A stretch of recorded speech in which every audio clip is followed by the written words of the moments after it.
தாயின் மணிக்கொடி பாரீர், அதை தாழ்ந்து பணிந்து புகழ்ந்திடவாரீர்.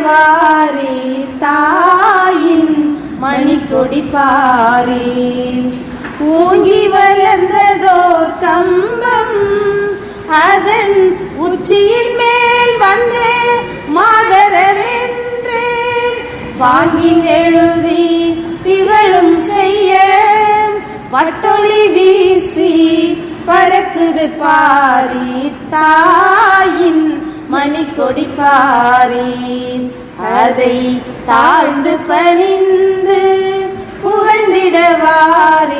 தாயின் மணிக்கொடி பாரீர், கம்பத்தின் கீழ் நிச்சல் காணீர், எங்கும் காணரும் வீரர் பெருந்திரள் கூட்டம். நம்பற்குரிய அவ்வீரர் தங்கள் நல்லுயிர் ஈந்தும் கொடியினை காப்ப தாயின்